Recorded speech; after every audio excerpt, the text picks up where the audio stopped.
నమస్తే, welcome to Sunday special debate. మొత్తానికి జగన్ స్పందించాడు. అయితే ట్వీట్ చేస్తూ చంద్రబాబు నాయుడు గారిని ప్రశ్నలైతే పూర్తిగా సంధించాడు. ఆ ప్రశ్నల్లో కూడా ఏమున్నాయనే దానిపై మనతో పాటు ఈరోజు ప్యానల్లో సీనియర్ జర్నలిస్ట్ సత్యమూర్తి గారు, అదేవిధంగా పొలిటికల్ అనలిస్ట్ అంకంరావు గారు ఉన్నారు. వాళ్ళిద్దరి నుంచి ఈ యొక్క ట్వీట్పై ఏం స్పందిస్తారో చూద్దాం. సార్ నమస్తే. నమస్కారం అండి. సార్, అంకంరావు గారు, మనం చూసుకుంటే జగన్ ప్రశ్నలు అయితే చాలా వరకు సంధించాడు. ఇంతవరకు నాకు తెలిసి ఇంత పెద్ద ట్వీట్ రాయడం ఈ కూటమి ప్రభుత్వం వచ్చిన తర్వాత చాలా అరుదుగా ఇన్ని పాయింట్స్ రాయడం అయితే ఫస్ట్ టైం అని చెప్పి అనుకోవాలి. మొత్తానికి ఈ యొక్క క్వశ్చన్స్లో అసలు నిజంగా ఎంతవరకు వాస్తవాలని అనుకోవచ్చు. ఎందుకంటే వాళ్ళకి సంబంధించి 2019లో ఎన్నికల్లో గెలిచిన తర్వాత ఎప్పుడో సంవత్సరం తర్వాత కానీ వాళ్ళు ఇచ్చినటువంటి హామీలు ఒక్కడు కూడా నెరవేర్చలేదు. సో దీన్ని ఎలా చూడాలి, దీన్ని ఎలా తీసుకోవాలంటే ఏం చెప్తారు? ముందుగా జగన్మోహన్ రెడ్డి గారు ప్రశ్నించినటువంటి ప్రశ్నలకి ప్రజలు సమాధానం చెప్పాలనుకుంటున్నారు. చంద్రబాబు నాయుడు గారి గురించి ప్రజలేమీ అడగట్లేదు. మీరు మాకు ఇచ్చిన హామీలేంటి, ఎందుకు మీరు వాటిని ఆలస్యం చేస్తున్నారు, కొన్నిటిని నెరవేర్చారు, మిగిలిన ఎందుకు నెరవేర్చలేదని చెప్పని రోడ్డు మీదకి ఎవరు రావట్లా, ప్రశ్నించట్లేదు, శాసనసభను ముట్టడి చేయట్లా, చంద్రబాబు నాయుడు గారి ఇంటి మీదకి వెళ్ళట్లా. వాళ్ళు మాత్రం ఒకటి మాత్రం చంద్రబాబు నాయుడు గారిని ప్రశ్నిస్తూ ఉన్నారు. 2019 మే 30వ తారీఖు నుంచి 2024 జూన్ 4వ తారీఖు వరకు ఆంధ్ర రాష్ట్రంలో జరిగిన అరాచకాలకి, అక్రమాలకి, అన్యాయాలకి, దోపిడీలకి, దొంగతనాలకి, హత్యలకి సంబంధించిన వ్యక్తులను ఇంకా ఎందుకు మీరు రోడ్డు మీద తిరగనిస్తున్నారు అని మాత్రమే ప్రశ్నిస్తున్నారు. ఇక్కడ మీకు ఆ విషయం అర్థమైందా? అంటే ప్రజలు ఈరోజు పథకాల గురించి వాళ్ళు ఆలోచించట్లా. రాష్ట్ర ఆర్థిక పరిస్థితి వాళ్ళకు క్షుణ్ణంగా తెలుసు. ఈ ఆర్థిక పరిస్థితుల్లో కూడా మళ్ళీ అన్నా క్యాంటీన్ను తిరిగి కొనసాగిస్తున్నారు. ఆ తర్వాత 4,000 సామాజిక పెన్షన్లు పెంచుకుంటూ వెళ్ళిపోయారు. వికలాంగులకి 200 చేశారు. దీర్ఘకాలిక రోగస్తులకి ప్రతి నెల ఇస్తూనే ఉన్నారు. ఉద్యోగస్తులకి ఈ నెలలో మాకు జీతం మా ఖాతాలో పడితే చాలు అనుకునే పరిస్థితి నుంచి 3వ తారీఖు చూసుకునే పని లేకుండా 1-2 తారీఖుల్లో వాళ్ళకి జీతాలు వాళ్ళ ఖాతాలో జమ చేస్తూ ఉన్నారు. కాబట్టి వాడు ఆలోచించట్లా.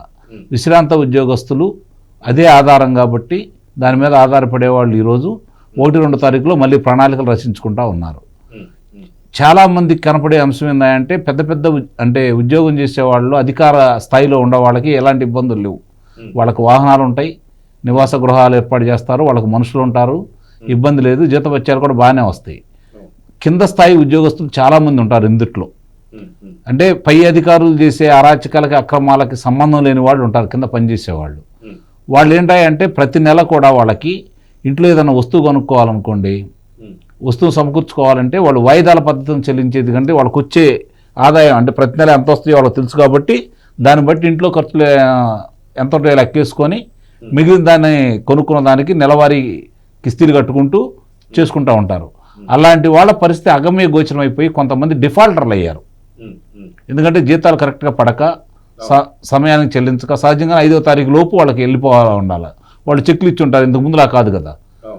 పాస్ కాకపోతే వాళ్ళ సివిల్ దాంట్లో వాళ్ళకి రిమార్కులు పడతా ఉంటాయి.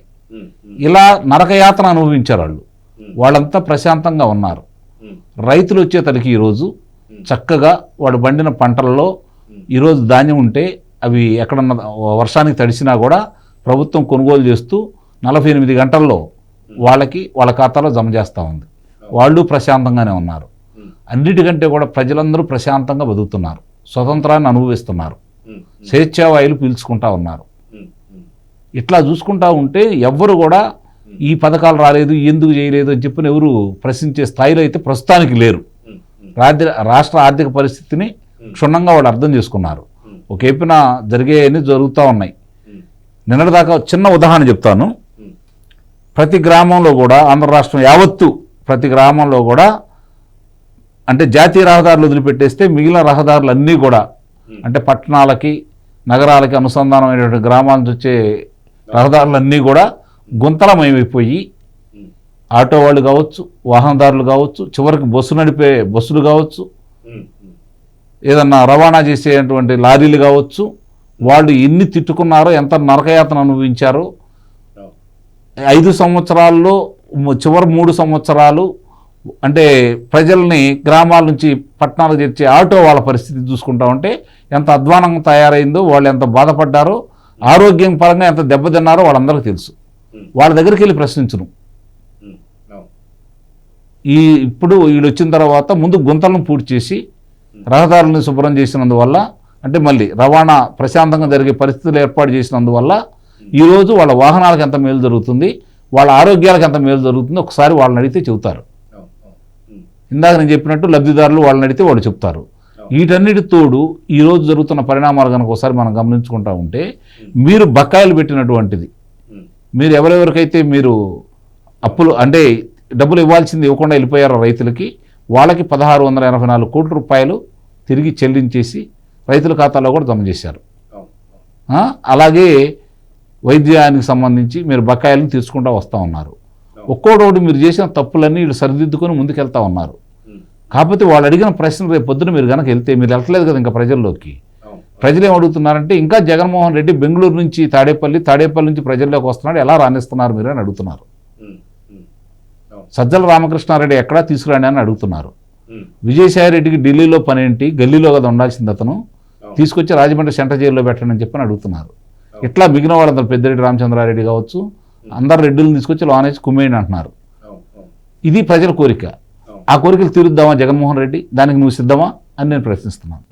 అయితే సత్యమూర్తి గారు మనం చూసుకుంటే దాదాపు ఏదైతే కూటమి ప్రభుత్వం వచ్చిన తర్వాత నుంచి కూడా వీళ్ళు ఆగడాలు అయితే కొనసాగుతూనే ఉన్నాయి. దాదాపు 30 రోజులు కాకముందే వాళ్ళు ఢిల్లీ స్థాయిలో వెళ్ళిపోయి 36 హత్యలు అన్నారు. దాని తర్వాత ఎన్నో రకాలైనటువంటి వాళ్ళు చేస్తూ వచ్చారు.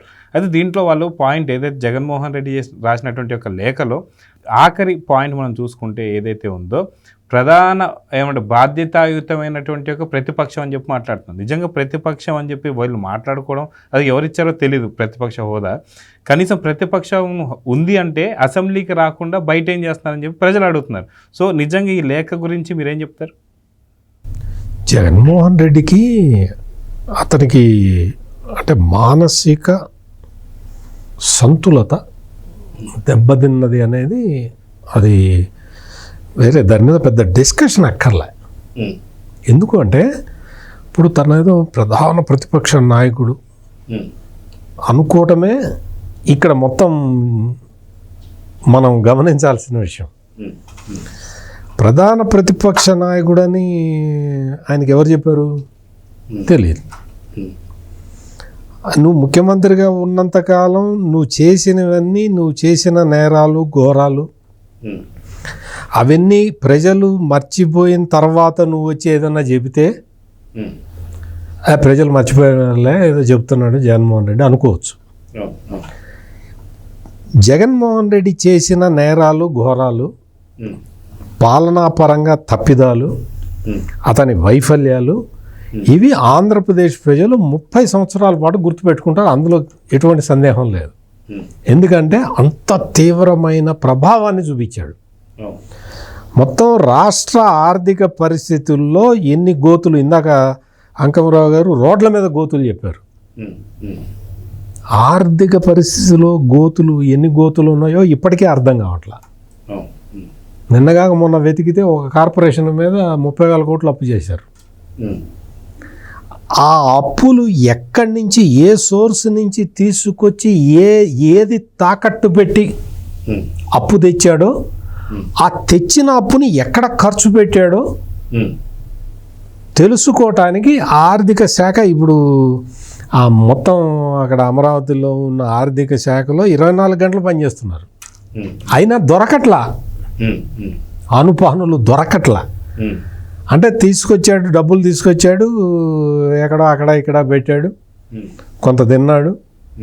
ఇదంతా చేసిన తర్వాత ఇప్పుడు కూటమి ప్రభుత్వం అధికారంలోకి రాగానే సామాజిక భద్రతా పెన్షన్లు ఇచ్చారు, ఆ దీపం స్కీమ్ ఇచ్చారు, ఇందాక అంకమరావు గారు చెప్పినట్టు జీతాలు ఇచ్చేస్తూ ఉన్నారు.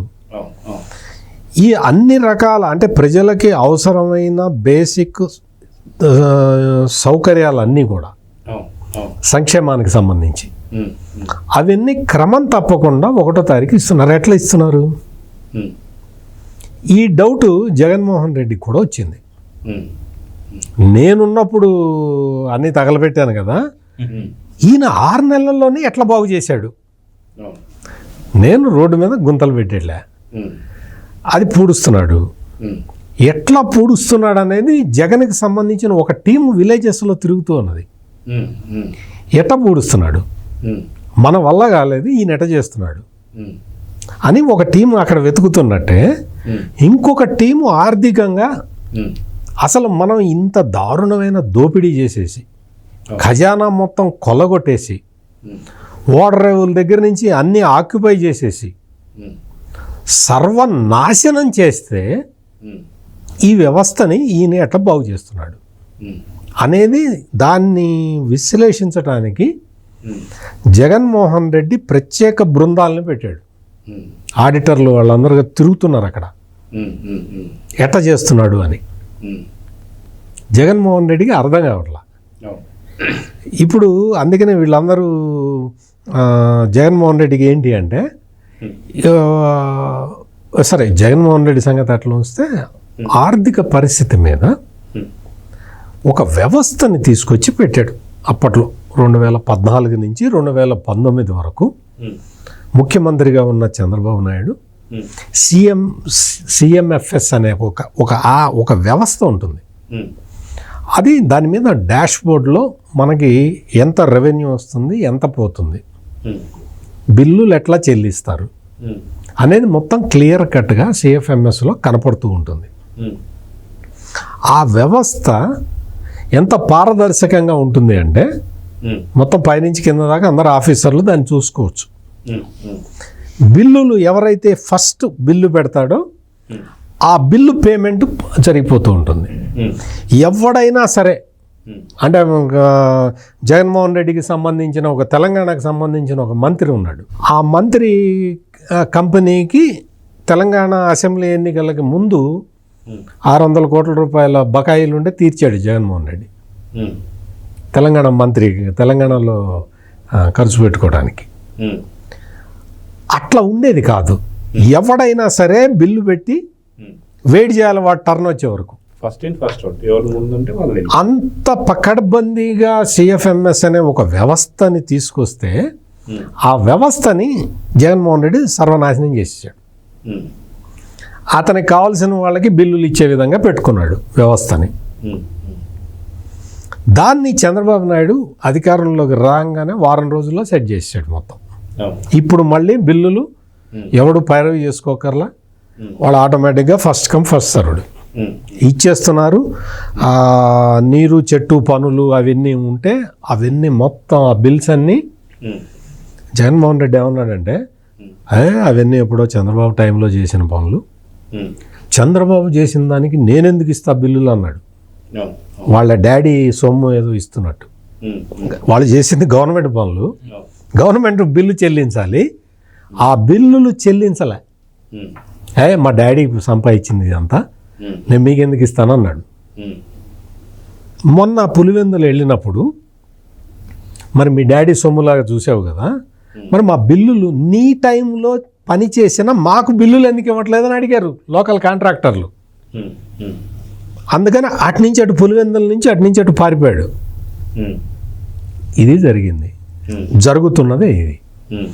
జగన్మోహన్ రెడ్డి ముందర అసలు ఈ మొత్తం ఇక్కడ జరిగిన లోపాలు లొసుగులు వీటన్నిటి నుంచి బయటపడే కార్యక్రమంలో ఉండి అప్పుడప్పుడు వచ్చి అంటే బెంగళూరులో వీటి మీద ఈ లోపాల నుంచి బయటపడటానికి ఒక లీగల్ ఎక్స్పర్ట్స్ తోటి మాట్లాడుకుంటూ ఉంటాడు. ఆ కేసు వస్తే ఏం చేయాలి, ఈ కేసు వస్తే ఏం చేయాలి, అదెట చేయాలి, ఇదెట చేయాలి, విక్రాంత్ రెడ్డిని ఎట కాపాడాలి, సునీల్ రెడ్డిని ఎట కాపాడుకోవాలి, ఎవరు అని అడగండి వాళ్ళ తమ్ముళ్ళు, వీళ్ళని ఎట్లా కాపాడుకోవాలి, ఎట్లా ఏం చేయాలి, ఇటువంటి రకరకాల ప్లాన్లన్నీ అక్కడ వేస్తూ ఉంటారు. అందుకనే ప్రతి కేసుని కూడా ఈవెన్ యాంటిసిపేటరీ బెయిల్ కేసులు కూడా సుప్రీంకోర్టు దాకా పోతున్నాయి, పంపిస్తున్నాడు సుప్రీంకోర్టు దాకా. మొత్తం ఈ 5 సంవత్సరాల్లో కొల్లగొట్టిన డబ్బులతోటి మొత్తం కేసులన్నిటినీ కూడా సుప్రీంకోర్టు దాకా తీసుకెళ్లే ఒక వ్యవస్థని జగన్మోహన్ రెడ్డి అక్కడ రెడీ చేసుకున్నాడు.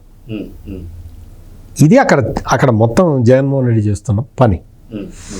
ఇవన్నీ చేస్తూ మధ్యలో వచ్చి నువ్వు ఆ స్కీమ్ ఎందుకు ఇవ్వలే, ఈ స్కీమ్ అన్నీ ఇస్తాడు. ఆ స్కీములు ఇవ్వటంతో పాటు నీ పనులు కూడా ఒక్కొక్కటి బయటకు వస్తూ ఉన్నాయి. ఇందాక అంకమరావు గారు చెప్పినట్టు ప్రజలకి నమ్మకం ఉంది, వాళ్ళు అడగట్లా, వాళ్ళు ఇస్తారు. ఇప్పుడు తల్లికి వందనం ప్రోగ్రాం ఉన్నది, ఆ ప్రోగ్రాం ప్రకారం మొత్తం తీస్తున్నారు. ఈ ఆర్థిక సంవత్సరం చివరి లోపల మొత్తం సెట్ చేస్తారు, ఇస్తారు. నీకు కంగారు ఎందుకు? నీకు 15,000 ఇస్తా అని పెద్ద యాక్షన్ చేసి చెప్తూ ఉన్నాడు. నువ్వు ఎప్పుడు ఇచ్చావు? నువ్వు 15,000 ఎక్కడ ఇచ్చావు? నువ్వు ఇచ్చింది ఎంతమందికి, ఎట్లా ఇచ్చావు, ఎంతమందికి ఎగ్గొట్టావు? అవన్నీ ప్రజల దగ్గర రికార్డు ఉంది కదా. అటువంటి లోపాలు జరగకుండా ఖచ్చితంగా తల్లికి ఎంతమంది పిల్లలుంటే, చదువుకునే పిల్లలుంటే వాళ్ళందరికీ స్కీమ్ ఇంప్లిమెంట్ చేయడానికి guide lines school education department ready చేస్తున్నది. ఈ లోపాలని సరిదిద్దుకోవటానికి టైం పడుతున్నది. ఇప్పుడు దీపం స్కీమ్ ఇస్తున్నారు, అందరూ తీసుకుంటున్నారు సిలిండర్లు. 3 సిలిండర్లు ఇస్తాను, 1 సిలిండర్ ఇచ్చావు అంటాడు. 3 సిలిండర్లు ఒకేసారి ఇచ్చావు అనుకో, ఏం చేసుకుంటావు? ఒకే స్టవ్కి 3 సిలిండర్లు పెట్టుకుంటావా? అసలు నీకు ప్రాక్టికల్గా ఏ స్కీము ఎట్లా ఇంప్లిమెంట్ చేస్తారో కూడా తెలియదు నీకు. 1 సిలిండర్ ఇచ్చారు, అది అయిపోయిన తర్వాత మళ్ళీ 3 నెలల్లో ఇంకో సిలిండర్ వస్తుంది. ఏడాదికి 3 సిలిండర్లు ఉచితం. ఆ సిలిండర్ అయిపోతే ఇంకోటి ఇస్తారు. 3 నెలలు కాగానే ఇంకో సిలిండర్ తీసుకొచ్చి పెడతారు. బుక్ చేసుకోవాలి, సబ్సిడీ అకౌంట్లో పడుతుంది. నీకు ఇట్లా అసలు స్కీమ్ ఎందుకు ఇంప్లిమెంట్ చేస్తారు? జగన్మోహన్ రెడ్డి ఆటో వాళ్ళకి 10,000 రూపాయలు ఎంత ఇచ్చాడు, ఆటో డ్రైవర్లకి వాళ్ళ సంక్షేమం అది ఇది అని చెప్పి 10,000 వాడికి ఇస్తే, ఇందాక అంకమరావు గారు చెప్పింది విన్నావు కదా, వాడు ఆ గుంతల రోడ్డు మీద వెళ్తే ఒక 3 లక్షలు 5 లక్షలు పెట్టి వెన్నెముక బాగు చేయించుకోవాల్సి వచ్చేది. ఆటోకి స్పేర్ పార్ట్లకి ఇంకొక 1 లక్ష అయ్యేది సంవత్సరానికి. అంటే 5-6 లక్షల రూపాయలు సంవత్సరానికి ఖర్చు అయితే నువ్వు 10,000 ఇచ్చావు. చంద్రబాబు నాయుడు ఏం చేస్తున్నాడు? చక్కటి రోడ్డు వేస్తున్నాడు. రోడ్డు వేస్తే ఆటో వాడు మామూలుగా రోజుకి 10 ట్రిప్పులు వేయాల్సిన వాడు 20 ట్రిప్పులు వేసుకుంటాడు ఆనందంగా. ఆరోగ్యం కూడా బాగా అంతే కదా. రోడ్డు మీద పడి వెన్నెముక శుభ్రంగా ఉంటుంది కదా, ఆరోగ్యం బాగుంటుంది, పొల్యూషన్ తగ్గుతుంది. అంటే నీకు రోడ్డు వేయాలా, ఆటో వాడికి 10 రూపాయలు, ఇప్పుడు 10,000 ఇవ్వటం, రాగానే నువ్వు కాకి చొక్కా వేసుకోలేదు, నీకు వెనక గొట్టం నుంచి పొగ ఎక్కువ వస్తుంది అని చెప్పి ఆ 10,000 వాళ్ళు ఆఫీసర్లు పట్టుకొని పోయారు. ఇది జరిగింది. అందుకనే జగన్మోహన్ రెడ్డికి అసలు ఏ స్కీము ఎట్లా ఇవ్వాలి, ఎట్లా ప్రజల సంక్షేమాన్ని చూడాలనే బేసిక్ నాలెడ్జ్ కూడా లేని వ్యక్తి ఈ జగన్మోహన్ రెడ్డి. అసలు అతనికి బేసిక్ నాలెడ్జ్ లేదు. ఒక స్కీమ్ ఇంప్లిమెంట్ చెయ్యాలి అంటే దాని మీద సోషియో ఎకనామిక్ సర్వే జరుపుతారు. జరిపి ఆ సర్వే ప్రకారం నామ్స్ ఫిక్స్ చేసుకొని వాళ్ళకి ఇస్తారు. అది తెలుసా జగన్మోహన్ రెడ్డికి? తెలియదు. అవన్నీ జరుగుతున్నాయి. వచ్చి కొత్త ప్రభుత్వం ఏర్పడి 6 నెలలు కంప్లీట్ అయింది. ఈ 6 నెలల్లోనే ఇన్ని రకాల వ్యవస్థల్ని సెట్ చేసి జగన్ దుర్మార్గాల్ని బయటపెడుతూ ప్రజల సంక్షేమాన్ని చేస్తూ ఈరోజు మనం మాట్లాడుతున్న ఈ సందర్భంలో పోలవరం వాళ్ళ ముంపు గ్రామాల వాళ్ళకి నిర్వాసితులకి అప్పుడెప్పుడో చంద్రబాబు నాయుడు 800 కోట్లు ఇచ్చాడు. ఇప్పుడు మళ్ళీ 817 కోట్లు వచ్చినాయి. మరి మధ్యలో జగన్మోహన్ రెడ్డి ఏం చేశాడు అంటే అన్న నాకేం తెలుసు అన్న నాకు తెలియదు. 2017 అక్టోబర్లో ఇచ్చాడు చంద్రబాబు నాయుడు. అన్న నాకేం తెలుసు అన్న, కేంద్రం ఇస్తే నేను మీకు ఇస్తానన్నా, లేకపోతే నేను ఎక్కడి నుంచి తెచ్చి ఇవ్వాలన్నా అని పోలవరం ముంపు గ్రామాల రైతులతోటి జగన్మోహన్ రెడ్డి అన్నాడు. మీకు కావాలంటే ఆ వీడియో చూపిస్తాను నేనేం చేయాలన్నా, వాళ్ళు ఇస్తే మీకు ఇస్తానన్నా. మరి వాళ్ళు ఇస్తే నువ్వు ఇచ్చే కాడికి నువ్వెందుకు మధ్యలో, నువ్వెందుకు? అందుకనే ప్రజలు తీసి పక్కన పెట్టారు. ఈ రోజున మళ్ళీ పోలవరం నిర్వాసిత గ్రామాల వాళ్ళకి వాళ్ళ కాంపెన్సేషన్ వాళ్ళకి ఇచ్చేస్తున్నాడు. ఎస్టీ రైతులైతే 7 లక్షల చిల్లర, 7,11,000. నాన్ ఎస్టీస్కి అయితే 6,53,000 సంథింగ్ డబ్బులు ఇచ్చేస్తూ ఉన్నాడు. ఇది అభివృద్ధి అంటే, ఇది సంక్షేమం అంటే. నీకు చేయడం చేత కాదు, నువ్వు క్వశ్చన్ రాస్తావు. ఆ క్వశ్చన్లో కూడా మీరేదో 1, 2, 3, 4, 5, 6 ఉన్నాయని చెప్పి మీరు 6 క్వశ్చన్లు అనుకుంటున్నారు. అదంతా ఒకటే క్వశ్చన్. ఆ రాసేవాడికి అర్థం కాక రాసేవాడికి కూడా ఎట్ట రాయాలో ఈయన చెప్పుకుంటాడు, 6 క్వశ్చన్లు వేయని. 6 క్వశ్చన్లు లేక ఒక్కటే సబ్జెక్టుని 6 ముక్కలుగా విడగొట్టి రాశాడు. అది మొత్తం ఒకటే క్వశ్చన్, ఒక్కటే. నువ్వు తల్లికి వందనం ఎందుకు ఇవ్వట్లేదు అనే ఒక్కటే క్వశ్చన్ని ఆ రాసేవాడు ఈయన గెటు మళ్ళీ చదువుకోలే, మళ్ళీ చదవడు కదా, తెలుగు చదవటం అవన్నీ రావు కదా. అందుకని అదే 6 ముక్కలుగా చేసి 6 క్వశ్చన్లుగా మీరు ట్విట్ పెట్టేసరికి మీరు అడుగుతున్నారు 6 క్వశ్చన్లు రాశాడు, 6 క్వశ్చన్. అది 6 క్వశ్చన్ కదా, ఒకటే క్వశ్చన్. అందుకని జగన్మోహన్ రెడ్డికి తెలుసుకోవాల్సిన విషయాలు చాలా ఉన్నాయి. ఒక్క తన సొంత కంపెనీలని బాగు చేసుకోవటం కాదు, సొంత కంపెనీలన్నీ ప్రాఫిట్లోకి వస్తాయి. నీ 10 రూపాయల షేర్ 6,000కి అమ్ముకుంటావు. మరి రాష్ట్రం సంగతి ఏంటి? రాష్ట్ర ప్రజల సంగతి ఏంటి? నువ్వు నీ తమ్ముళ్ళందరూ సెట్ అయితే చాలా. ఇది సంక్షేమాన్ని అందించే ప్రభుత్వం ఇప్పుడున్న ప్రభుత్వం. అయితే కూటమి ప్రభుత్వం ఆ డైరెక్షన్లోనే పనిచేస్తున్నది. అన్ని రకాలుగా మొత్తం వాళ్ళు ఇచ్చిన హామీల మేరకు వాళ్ళు ఇంప్లిమెంట్ చేస్తూ ఉన్నారు. ఇది జరుగుతున్నది. జగన్మోహన్ రెడ్డి కంగారు పడాల్సిన అవసరం ఏమీ అస్సలు లేదు. ఆయన శుభ్రంగా బెంగళూరులో యలహంక ప్యాలెస్లో తన లీగల్ ఎక్స్పర్ట్స్తో కూర్చొని తన నేరాలని ఎలా కప్పిపుచ్చుకోవాలి అని ప్లాన్లు వేసుకుంటే చాలు, ఆ పనిలో ఉండమని చెప్పండి. అంకమరావు గారు, నిజంగా మీరు ఇందాక చాలా హైలైట్ పాయింట్ చెప్పారు. ఏంటంటే ఎక్కడా కూడా ప్రజలు రోడ్ ఎక్కడం లేదు, ఎక్కడా కూడా రైతులు మొరబెట్టుకోవట్లేదు, ఎక్కడ మహిళలు కూడా ఏడవడం లేదు, ఎక్కడ సొంత ఇంట్లో వాళ్ళు కూడా బయటకు వచ్చినటువంటి రోడ్డు ఎక్కినటువంటి పరిస్థితులు లేవని చెప్పి చాలా మంచి పాయింట్ చెప్పారు. సో ఇదే విధంగా చూసుకుంటే ఏదైతే ఆర్బీఐ దగ్గరికి ప్రతి మంగళవారం కూడా వెళ్ళడం లేదు, అదేవిధంగా ఏవైతే వెనక్కి వెళ్ళిపోయినటువంటి ఒక పరిశ్రమలు ఏదైతే అన్ని తిరిగి వచ్చేస్తున్నాయి, అది కాక 2029 ఎలా ఉండబోతుందని చెప్పేసి ఏపీలో ఉండే ప్రతి ఒక్క చిన్న పిల్లవాడికి కూడా ఇప్పుడు ఒక అంచనాకైతే వచ్చేసారు. సో నిజంగా జగన్మోహన్ రెడ్డి రాసినటువంటి ఒక లేఖలకి నిజంగా ఎక్కడన్నా స్పందన ఉందా? కనీసం దాన్ని వైఎస్ ఫ్యామిలీకి సంబంధించిన వాళ్ళు కూడా అసలు చూస్తున్నారా లేదంటే ఏం చెప్తారు? మామూలుగా దీనికి సంబంధించి అప్పుల గురించి మాట్లాడారు, మంగళవారాల గురించి మాట్లాడారు. 42,787 కోట్ల రూపాయలు మాత్రమే ఈ ప్రభుత్వం ఇప్పటి వరకు తీసుకుంది.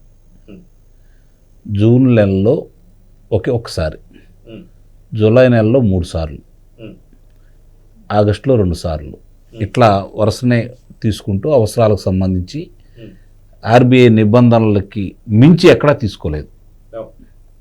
ఇందుట్లో సామాజిక, ఇందాక చెప్పారు కదా, ఏదైతే అందరికి అందజేస్తున్నారో దానికి 20,000 కోట్ల రూపాయలు పై చిలుకు దానికి చెల్లించారు. 16,800 కోట్ల రూపాయలు వడ్డీ కట్టడానికి ఇచ్చారు. మీరు ఇక్కడ గమనించుకోవాల్సిన అంశం. మరి మిగిలిన ఎలా జరుగుతున్నాయి, ఎట్లా తీసుకురాగలుగుతున్నాడు చంద్రబాబు నాయుడు గారు? ఇది ఎందుకంటే మన మీద భారం పడకుండా, అప్పులు లేకుండా వచ్చే ఆదాయంతో ఏమేం చేయొచ్చు, సంక్షేమ పథకాలకు ఎలా వినియోగించు అనేది చంద్రబాబు నాయుడు గారు చాలా స్పష్టంగా చూపిస్తున్నారు. ఈ జరుగుతున్నవన్నీ కూడా ఒకసారి మీరు గమనించండి. ఈరోజు ఇందాక చెప్పారు పోలవరానికి సంబంధించి, పోలవరానికి ఆ రోజు ఇంకో మాట కూడా అన్నాడు, 19 లక్షలు చెల్లిస్తా అన్నాడు ఎకరాకి, మొట్టమొదట అధికారంలో రాకముందు. రెండోది, కేంద్రమే సాయం చేయాలా, మన దగ్గర డబ్బులతో మనం కట్టుకోలేమో పోలవరం అన్నాడు. అప్పట్లో అధికారం రాకముందు 19 లక్షలు 10 లక్షలు అన్నాడు, 10 లక్షలు 7 లక్షలు అన్నాడు, 7 లక్షలు 5 లక్షలు అన్నాడు, చివరికి రూపాయి కూడా ఇలా. మళ్ళీ అది ఇప్పుడు ఇచ్చి ఇల్లు కట్టాలి. పోలవరం రివర్స్ టెండరింగ్ అన్నాడు, డయాఫ్రమ్ వాళ్ళు నాశనం చేశాడు, ఈరోజు అదనం భారం పడింది. అవన్నీ ప్రజల మీదే కదా, పెరిగిన భారం ప్రజల మీదే కదా. దీనికంటే ఇంకో దుర్మార్గమైన ఆలోచన ఏందయ్యా అంటే, ఆ రోజు కనుక 21లో కనుక పూర్తి అయితే చంద్రబాబు నాయుడు గారు 72% చేసిన దాన్ని వాళ్ళు వచ్చి 2 సంవత్సరాల్లో పూర్తి చేసినట్టయితే ఆంధ్ర రాష్ట్రానికి ఎంత ఉపయోగం జరిగేది. విద్యుత్తు మనకు ముఖ్యంగా విద్యుత్తు ఎంత తక్కువలో వచ్చేది, సాగునీరు తాగునీరుకి ఇబ్బంది లేకుండా పూర్తి అయిపోయేది కదా. ఈరోజు ఇవన్నీ కూడా చంద్రబాబు నాయుడు గారు చేసుకుంటూ వెళ్ళిపోతానే ఉన్నాడు కదా. ప్రజలు వచ్చేసరికి ప్రజలు ఒకటేనండి గుర్తుపెట్టుకోండి, మనం ఏదన్నా చెప్పామనుకోండి ఆశపడతారు, తప్పు లేదు. కానీ సాధ్యాసాధ్యాలు వాళ్ళకి వివరించి చెప్పగలిగితే వాళ్ళు ఎలాంటి ఆందోళన చెందరంటానికి ఇప్పుడు జరుగుతున్నట్టు ఆంధ్ర రాష్ట్ర పరిస్థితులే. చంద్రబాబు నాయుడు గారు అధికారంలో రాంగంలోనే ప్రతి దాని మీద శ్వేతపత్రం విడుదల చేసి ప్రజల మధ్య చర్చ పెట్టాడు.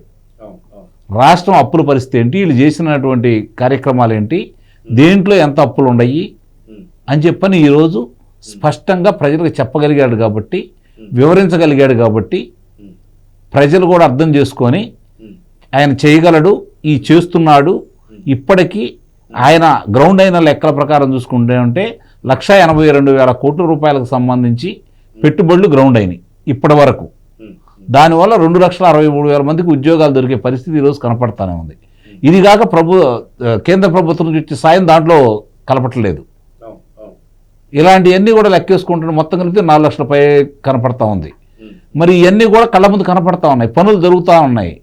ఈరోజు అమరావతికి సంబంధించి చాలా విస్పష్టంగా పనులు కాంట్రాక్ట్ మొదలు ఎవరెవరికి ఎంత అని టెండర్లకి పిలుస్తూ ఉన్నారు. దీనికి సంబంధించి 40,000 కోట్ల రూపాయల పనులు ఇప్పుడు అవసరం అని చెప్పని వాళ్ళు పనులు అంచనా వేసి ఈరోజు కేంద్రం ఇచ్చే సాయం కావచ్చు, అంటే కేంద్రం ఇచ్చే సాయం కింద లెక్కేసుకోవాలి మనం 15,000 కోట్ల రూపాయలు ప్రపంచ బ్యాంకు ద్వారా తీసుకుంటా ఉంటే దానికి మొత్తం హామీ అంతా కూడా కేంద్రమే ఇస్తూ మామూలుగా మన 15,000 కోట్ల రూపాయల్లో 10% కాడికి 1,500 కోట్ల రూపాయలు మనం కట్టాలా.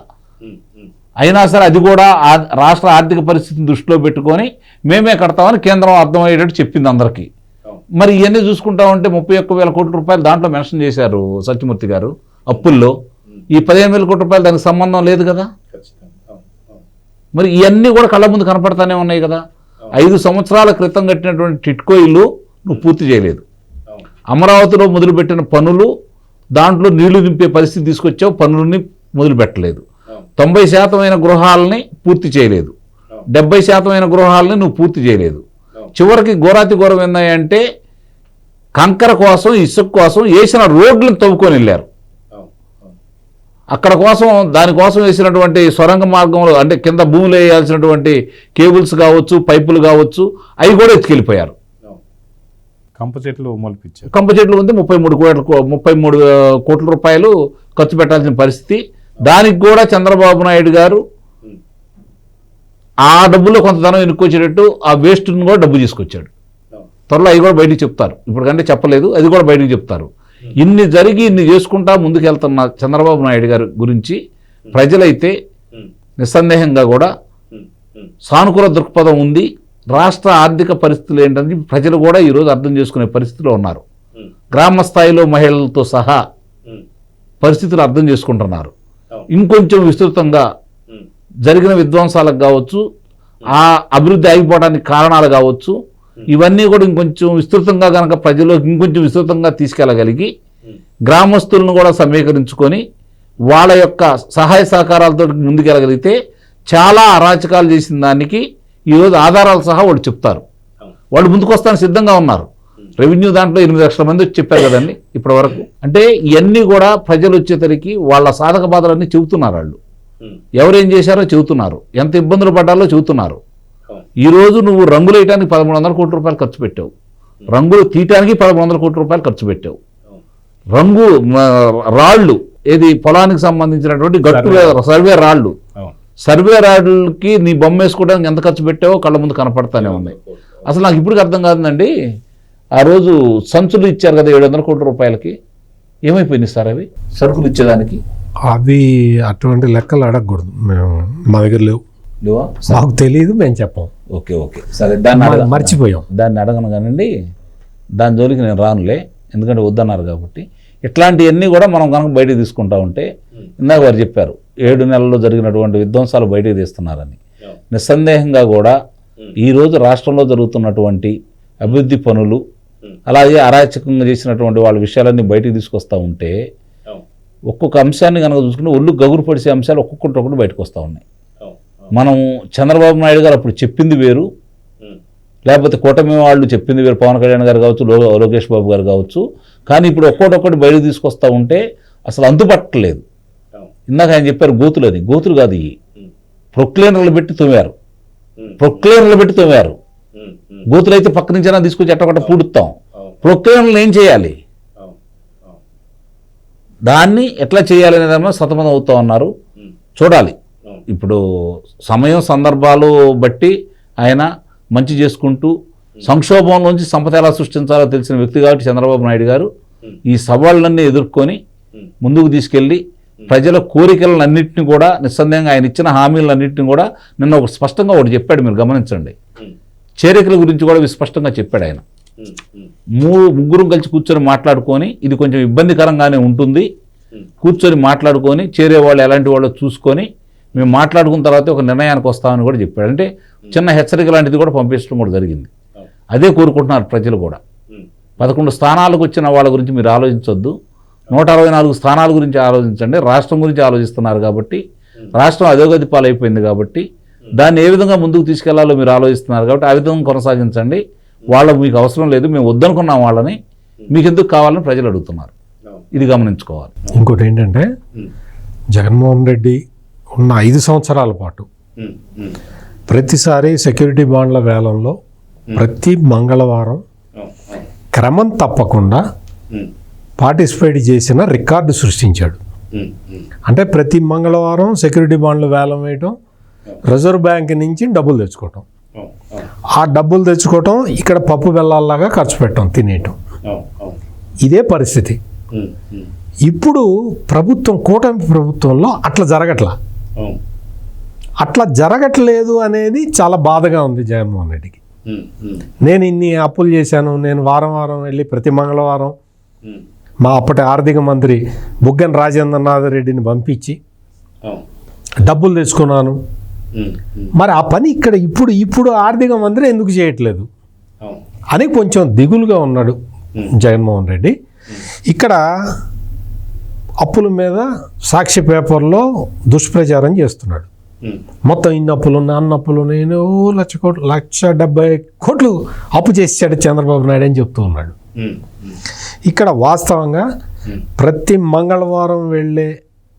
మంగళవారం రిజర్వ్ బ్యాంక్ దగ్గరికి వెళ్ళి సెక్యూరిటీ బాండ్లు వేలం వేసుకొని డబ్బులు తెచ్చుకున్న జగన్మోహన్ రెడ్డికి ఇప్పటి ప్రభుత్వానికి తేడా, చాలా తేడా, హస్తి మశాంతకం తేడా ఉంది.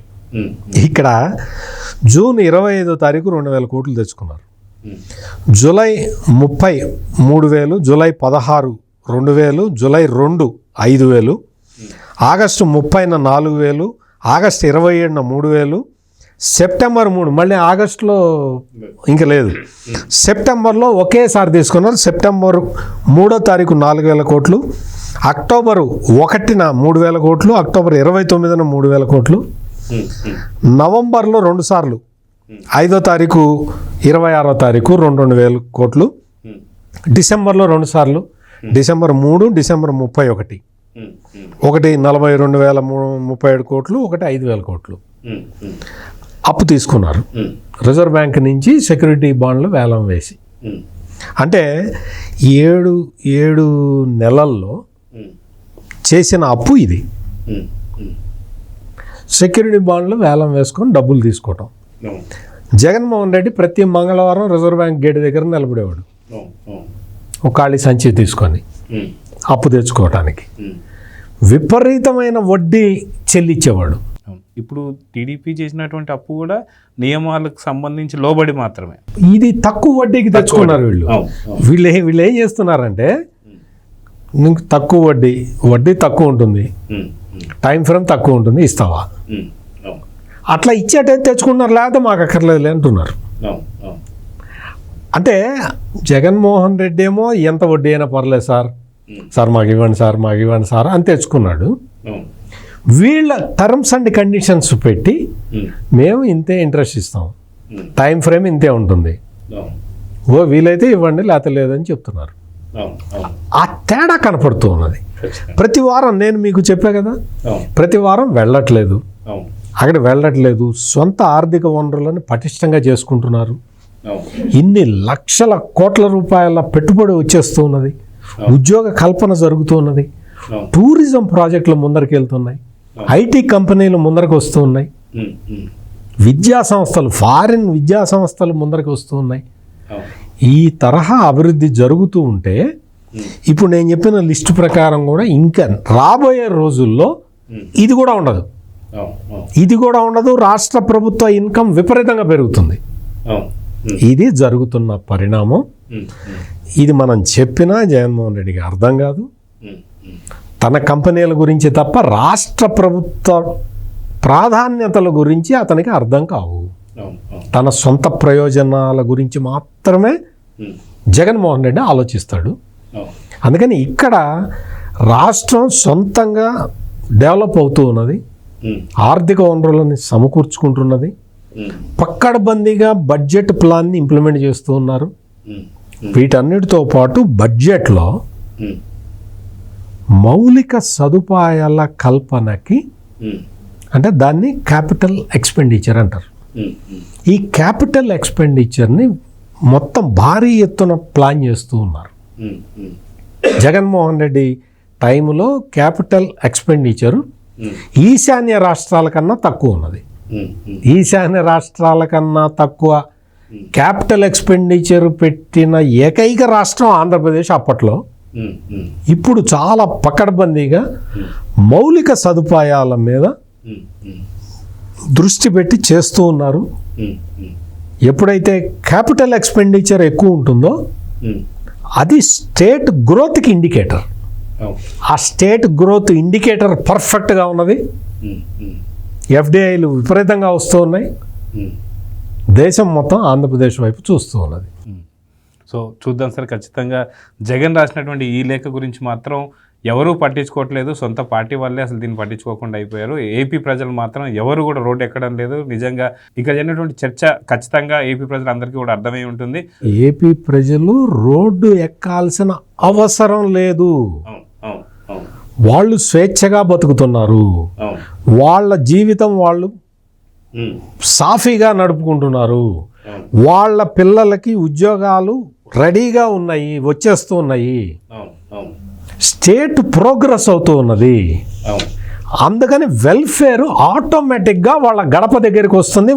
అందుకని వాళ్ళ ఆందోళన చెందట్లేదు. జగన్మోహన్ రెడ్డి ఆందోళన పొలిటికల్ ఆందోళన, రాష్ట్ర ప్రజల ఆందోళన. వాళ్ళకి ఏంటంటే ఆందోళన, మనం హ్యాపీగా బతుకుతున్నాం, మనం ఫ్రీగా బతకడానికి ప్రభుత్వం అవకాశం కల్పిస్తున్నది కాబట్టి సంక్షేమం మన ఇంటికే వస్తుంది అని వాళ్ళు వెయిట్ చేస్తూ ఉన్నారు. వాళ్ళు చంద్రబాబు నాయుడు మీద అంత నమ్మకంతో ప్రజలు ఉన్నారు. చంద్రబాబు నాయుడు మీద నమ్మకం లేనిది ఒకే ఒక్కడికి, అతను జగన్మోహన్ రెడ్డి.